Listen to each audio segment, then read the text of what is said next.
Hello and welcome to my first YouTube video. Today I'm going to be reading chapter 1 of Manga Classics, Jane Eyre by Charlotte Bronte. If you don't know what a manga is, then it's basically just like the Japanese graphic novel, where instead of reading left to right, like we're used to reading it, you read right to left. Unusual. The book is, as we say in America, backwards, but it's a very unique style of writing, and I, for one, love it. So, let's get started with Jane Eyre, Chapter 1. Gateshead Hall, England, early 19th century. There was no possibility of taking a walk that day. Oh, it's so cold. Mrs. Reed says you are to sit quietly by yourself until you can be better behaved. And what have I done? There was never any answer. Mama! Ha ha! This is Mrs. Reed. Mrs. Reed glances and disapproves of the look of Jane. Why could I never please, no matter how hard I tried? It's raining again. My name is Jane Eyre. My parents are dead. My aunt, Mrs. Reed, has raised me most of my 10 years. The arrangement made neither of us happy. Hey, Madam Mope! Bang. Eliza, John, and Georgiana. Where the dickens is she? My cousins often bullied me, especially the eldest, John. Their father passed away when they were very young, and my aunt is blind to their bad behaviors. She is in the window seat, to be sure, John. I knew that. You didn't need to tell me. I had better do as he says. He'll hurt me a lot if I don't obey him. There you are, you naughty girl. What do you want? Say, what do you want, Master Reed? Ha! Ugh! That was for your imprudence in answering Mamma a while back. What are you doing behind the curtain? I was reading. Give it back. How dare you read our books? You are a dependent, Mamma says. Your father left you no money. I'll teach you to rummage through my bookshelves. He hits her on the head with the book, and she hits her head on the window. You ought to beg and not live here with gentlemen's children like us. She started bleeding. Wicked and cruel boy! You are like a murderer! You are like a slave driver! You are like the Roman emperors! How dare you say such things to me? I'll tell Mamma. But first, they are going to fight. I'll fetch Mamma. She's about to punch him. Mrs. Reed stops her. What a fury to fly at Master John! Did anybody see such a picture of passion? Rat! Rat! Take her away to the Red Room and lock her in there. Let me go! For shame, striking your benefactress's son, your young master. What a shocking conduct! Master? How is he my master? Am I a servant? No, you are less than a servant, for you do nothing for your keep. If you don't sit still, you must be tied down. Miss Abbott, use your garters to tie her down. Yes, Miss Bessie. Don't take them off! I'll not stir!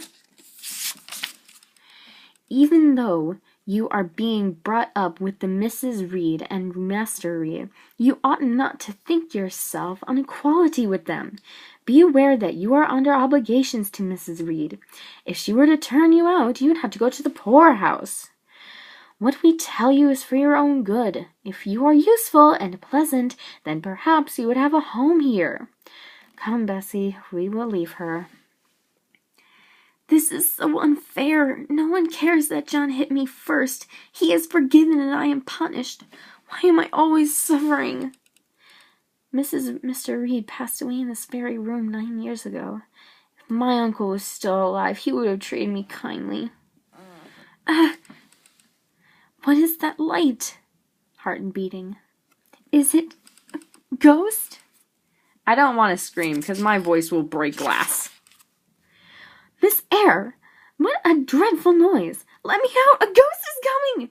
There is another one. This is another one of her naughty tricks. I will die if I stay here. What is all of this? I gave orders that Jane should be left alone in the Red Room. Miss Jane screamed out so loud, ma'am. Let go of Bessie's hands. I have a duty to show you that such tricks will not work. You will stay here in another hour longer, until you are still and silent. Aunt, have pity, let me be punished some other way. Silence! This violence is repulsive. Let me out, I will die! Impatient with my frantic anguish, Mrs. Reed locked me in. I suppose I had a fit and passed out not long after she left. The next afternoon. There is a thought that for strength should avail me, though poor shelter and kindred despoiled. When I awoke, I was in my bed in the nursery. Come, Miss Jane, don't cry, even if you can't go out with them other misses in the carriage today. I have never cried for such a thing in my life. I cry because I am miserable. Oh, fie, miss. It is truth. I am an orphan and unloved. I have been shut up with the ghost. Ghost? What, are you a baby? You are afraid of ghosts? Mr. Lloyd, the local apothecary. Mr. Lloyd, your aunt asked me to check on you. You seem to be doing better despite your tears.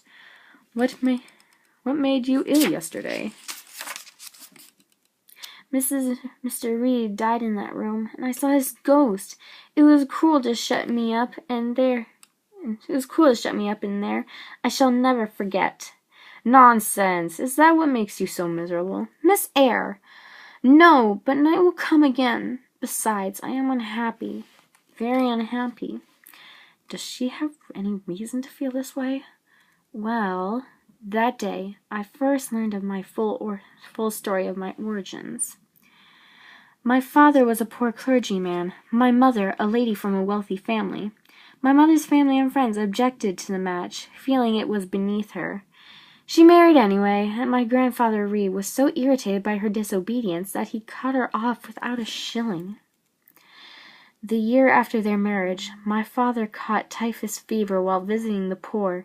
He died from the illness. My mother got the infection from him, and both died within a month of each other. That is sad, but you have a kind aunt and cousins who give you a home. But John Reed hit me, and my aunt shut me up in the Red Room. This is not my home.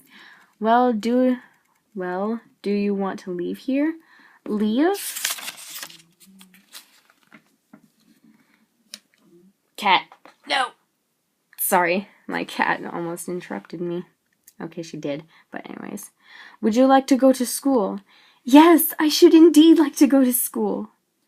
Christmas and the New Year were celebrated at Gateshead with the usual festive cheer. Presents were exchanged, dinner and evening parties hosted. As punishment for striking John, I was excluded from every enjoyment. I spent all these festive occasions in the solitary and silent nursery, with only my little doll for company. To speak truth, I had not the least wish to join them. I dreamt of leaving for school as soon as possible. November and December had passed, and January was half over as well. I began to fear that I would never leave Gateshead.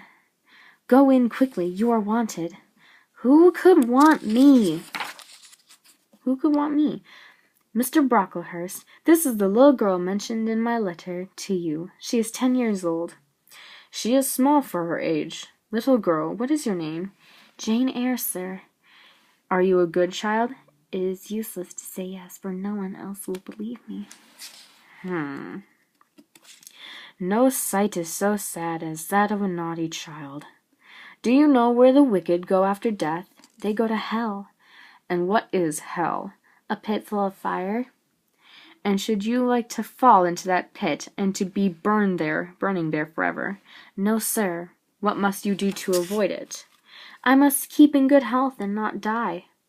How can you keep in good health? Children younger than you die daily. If you were to die, I fear your soul would not go to heaven.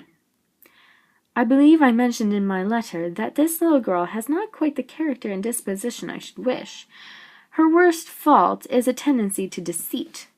Should you admit her into Lowood School, I should be glad if the superintendent and teachers were requested to keep a strict eye on her. Deceit is indeed a sad fault in a child. I shall instruct Miss Temple and the teachers to watch her closely. I am not a liar. Why would you say such a thing about me? How cruel my aunt is! Now my future at Lowood will be tainted by her dislike of me, for the others will believe her and think I am a bad child.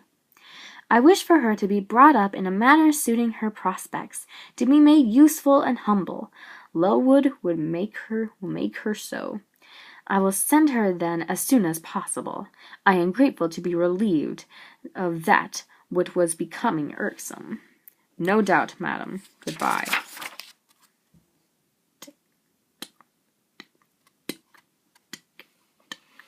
Return to the nursery. I am not a liar! If I were, I should say I loved you, but I declare I do not love you. I dislike you the worst of anybody in the world, except John Reed. What more have you to say? I will never call you aunt again as long as I live. I will never come to see you when I am grown up. You locked me in the red room because your wicked boy struck me. You think I have no feelings, and that I can do without one bit of love or kindness. But I cannot live so, and you have no pity. People think you are a good woman, but you are bad and hard-hearted. You are deceitful. You must admit you are a passionate creature. Return to the nursery, my dear. I am not your dear. Send me to school soon, Mrs. Reed, for I hate to live here. The fierce pleasure of my first victory subsided in me as fast as did my racing heart. Half an hour's silence showed me the madness of my conduct. Perhaps I am not the sort who can live in harmony with others, so I shall always be disliked and scorned. I departed 4 days later, rising at 5 o'clock to catch the coach that passed it by Gateshead. Bessie was the only other person awake. I was too anxious to eat anything, so she wrapped up some biscuits and put them in my bag. Will you bid goodbye? Will you bid Mrs. Reed goodbye? No. She came to my bed last night when you were gone down to supper. She said I need not disturb her in the morning, but that she had always been my best friend, and that I should be grateful. I covered my face with the bedclothes and turned to the wall. She has never been my friend. She is my foe. Miss Jane, please don't say so. Steps out. Wind blows in her hair. Goodbye to Gateshead. I would do a little victory dance if I were her, but be safe. Be sure and take good care of her. Aye, aye. Door closes. And she leaves. Lowood School. How wonderful. I'll make so many friends and gain the respect of my teachers. And that is the end of chapter 1. So, I hope you enjoyed this reading. If so, please leave a like and subscribe, and it will show me that you want to see more of my content. Do not mind my cat. But, thank you so much, and I will see you in the next video.